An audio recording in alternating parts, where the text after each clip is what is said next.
When Hillary Clinton ripped the Republicans the other day, she used some pretty inflammatory language, but look at how it was covered on the network newscast.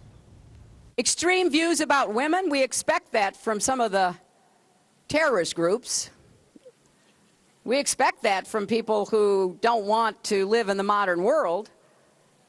But it's a little hard to take coming from Republicans who want to be the president of the United States. Hillary Clinton is going after her Republican opponents on the issue of funding for women's health. In Cleveland today, she appeared to compare them to terrorists. In the swing state of Ohio, Hillary Clinton coming out swinging, comparing Republicans to terrorists on women's issues. Joining us now, Jim Garrity, contributing editor at National Review, and Simon Rosenberg, president of NDN, the new Democratic Network. Jim, coming out swinging, talking tough. Why was there no recognition in these newscasts that this was kind of an incendiary thing to say? Oh, okay. Ordinarily, I'd be screaming bloody murder about this, Howard. I really feel like, how the hell can she say that? How the hell can the media not? But this is such a transparent effort to change the subject from the FBI investigation of her server. Think about it. Right now, I don't have any problem with her trying to change the subject. That's what politicians do. Yeah, but right now she's got more in common with terrorists than the Republicans do, because both Hillary and terrorists are being investigated by the FBI. See what you did just there? Yes. You're not going to let him get away with that. But, Simon, New York Times ran a 7-paragraph item online about this. I'm sorry. If a Republican had compared Hillary Clinton or Bernie Sanders to terrorists, it would have been on the front page and a week's worth of coverage. I think she made a mistake, honestly. I think it detracts from the argument. I think she's winning the actual argument. I think that the Republicans are making a mistake from a policy standpoint in the way they're handling these issues around women. I think it's a huge advantage for the Democrats heading into 2016. It felt like just, look, I think was it like trying to be like Trump? You say something I think a lot of the establishment candidates are struggling a little bit now in this very different media environment, Howard. I think part of this has to do with the way, the velocity of the media now, the intensity of the media. They're trying to break through, right? And I think she over-calibrated a little bit.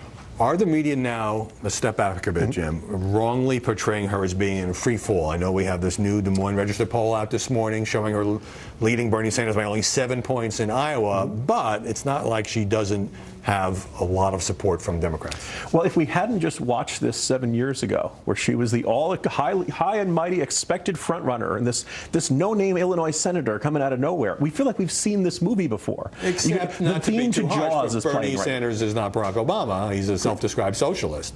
And, all this chatter, Simon, about Joe Biden, a number of stories, he's leaning toward running.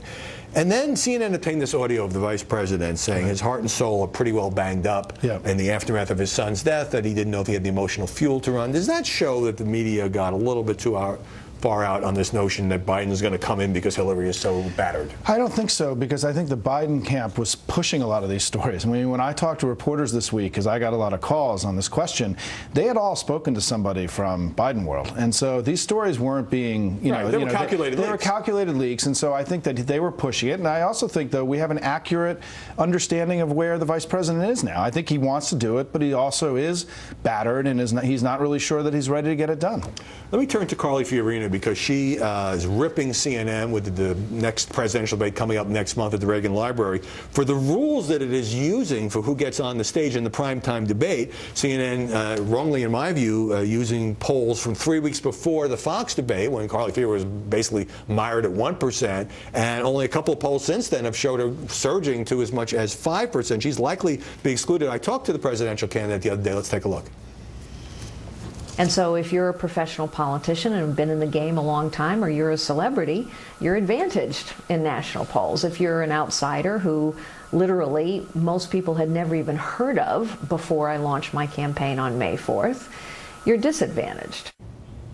Does Carly Fiorina have a legitimate beef with CNN? Absolutely, in the sense that why are you using polls from July to decide who should partake in a debate in September? And the other great irony, of course, we decided top 10. You get the big time debate, everybody else, you're at the kiddie table. Well, everybody's at like 3, 4, 5, 6%, right? We're talking about 1/10 of 1% division between these two. Between, well, you're a major candidate, oh no, you're down on the fringe, you get to go on, But we should point out, this was not aimed at Carly Fiorina. CNN announced these criteria in May, and if it tried to change them in the middle of the game, it would get hit by other candidates. Yeah, no, and look, it's an unfortunate thing, and I think we're beginning to have a debate on our side about debates, right? And about sort of whether, this is fair to the candidates, whether they're getting airtime. debates. Does that favor Hillary? And so, we're having debates about debates. And I think the candidates who are trying to break through against the establishment candidates have a legitimate point that sometimes this can be unfair for people who are not as well known.